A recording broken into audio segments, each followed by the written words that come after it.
September 5-ാം തീയതി അധ്യാപക ദിനം കൂടെയാണ്. അതുകൊണ്ട് അധ്യാപകരെക്കുറിച്ച് ചിന്തിക്കുന്നതിന്, അധ്യാപകരുടെ മഹത്വം നമ്മൾ ഒരിക്കൽ കൂടെ മനസ്സിലാക്കുന്നതിനും അതിനെക്കുറിച്ച് ചിന്തിക്കുന്നതിനും കൂടിയുള്ള ഒരു സുദിനം കൂടെയാണ്. ആത്മീയ ഗുരുവായ യേശുക്രിസ്തു തന്നെയാണ് നമ്മുടെ മാതൃക. ലോകത്തിലുള്ള ആത്മീയമായിട്ടുള്ള അന്ധതകളെയെല്ലാം മാറ്റി അത്ഭുത പ്രകാശമായി ലോകത്തിലേക്ക് വെളിപ്പെട്ടു വന്നു.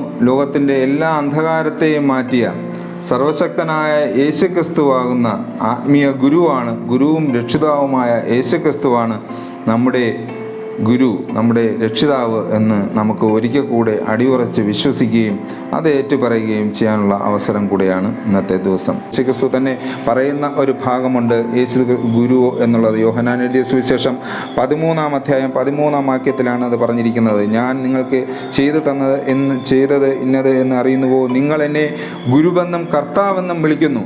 ഞാൻ അങ്ങനെ കൊണ്ട് നിങ്ങൾ പറയുന്നത് ശരി. യേശുക്രിസ്തു പറയുന്നതാണ്, നിങ്ങൾ എന്നെ ഗുരുവും കർത്താവുമായി പറയുന്നു. അതെ, ഞാൻ ഗുരുവും കർത്താവും തന്നെയാണ്. ഞാൻ അങ്ങനെ ആകുന്നത് കൊണ്ട് നിങ്ങൾ പറയുന്നത് ശരി തന്നെയാണ്. നിങ്ങളുടെ ഗുരുവും കർത്താവും ഞാൻ തന്നെയാണ് എന്ന് യേശുക്രിസ്തു പറയുകയാണ്. യേശുവാകുന്ന നല്ല ഗുരുവിൽ വളരുക. നമ്മുടെ മാതൃകയും അടിസ്ഥാനവും എല്ലാം നമ്മുടെ രക്ഷിതാവും കർത്താവുമായ യേശുക്രിസ്തുവാണ്. യേശുക്രിസ്തുവാണ് നമ്മുടെ നല്ല ഗുരു. ഏത് അന്ധകാരത്തിൻ്റെ അവസ്ഥയെ മാറ്റുവാൻ പ്രകാശമായി വന്ന, ഈ ലോകത്തിൻ്റെ പ്രകാശമായി, ലോകത്തിൻ്റെ വെളിച്ചമായി തന്നെ വന്ന യേശുക്രിസ്തു ആണ് നമ്മുടെ ഗുരു. മറിയ നല്ല അംശം തിരഞ്ഞെടുത്തു എന്ന് യേശുക്രിസ്തു മറിയയെ പ്രശംസിക്കുവാനുള്ള കാരണം തന്നെ യേശുക്രിസ്തുവിൻ്റെ കീഴിൽ നിന്ന് ദൈവവചനം പഠിച്ചതുകൊണ്ടാണ്. യേശുക്രിസ്തുവിൻ്റെ കീഴിൽ നിന്ന് നമുക്കും ദൈവവചനം, ബൈബിളിൻ്റെ മൂല്യങ്ങൾ ഉൾക്കൊണ്ടുകൊണ്ട് നമുക്ക് പഠിക്കുവാനായി ശ്രമിക്കാം.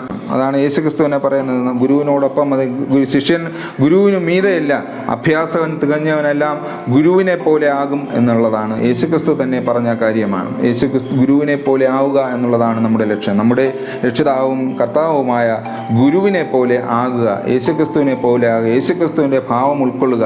അങ്ങനെയുള്ള ദൈവിക മൂല്യങ്ങൾ നമ്മുടെ ഹൃദയത്തിലും വളർത്തിയെടുക്കുക എന്നുള്ളതാണ് കണ്ടത്. യേശുക്രിസ്തുവിൻ്റെ ഗിരിപ്രഭാഷണം വളരെ പ്രസിദ്ധമാണ്.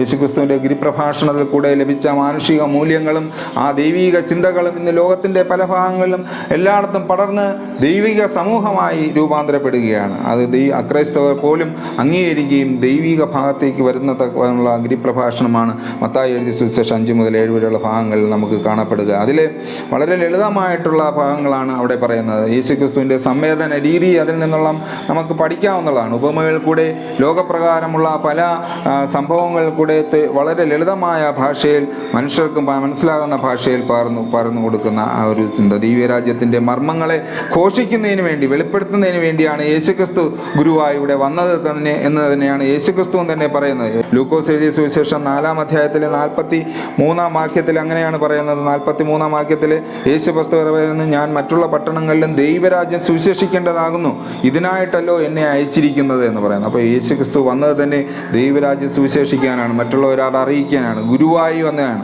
ആ ഗുരുവിൻ്റെ കീഴിൽ നമ്മെ തന്നെ സമർപ്പിക്കാം. യേശുക്രിസ്തുവിനെ പോലെ ആകുന്നതിനുള്ള ആ ഒരു ശിഷ്യനായിട്ടുള്ള ആ ഒരു വാഞ്ചയും അതിനുവേണ്ടിയുള്ള താല്പര്യവും നമുക്ക് വളർത്തിയെടുക്കാം. ആ കർത്താവും ഗുരുവുമായ, രക്ഷിതാവും ഗുരുവുമായ നമ്മുടെ ഏക കർത്താവായ യേശുക്രിസ്തുവിനെ നമുക്ക് ഹൃദയത്തിൽ സ്വീകരിച്ചുകൊണ്ട് നമ്മുടെ അറിവുകൾ മറ്റുള്ളവരിലേക്ക് പകർന്നു കൊടുക്കുവാൻ ദൈവം നമ്മെ എല്ലാവരെയും ഒരുക്കട്ടെ. അതിനുവേണ്ടി ദൈവം തൻ്റെ പരിശുദ്ധാത്മാവിനാൽ നമ്മെ എല്ലാവരെയും ശക്തീകരിക്കുകയും ശുദ്ധീകരിക്കുകയും തുടർന്നും വഴി നടത്തുകയും ചെയ്യട്ടെ എന്ന് പ്രാർത്ഥിച്ചുകൊണ്ട് നിർത്തുന്നു. ദൈവം നമ്മെ എല്ലാവരെയും സമൃദ്ധിയായി അനുഗ്രഹിക്കുമാറാകട്ടെ. ആമേൻ.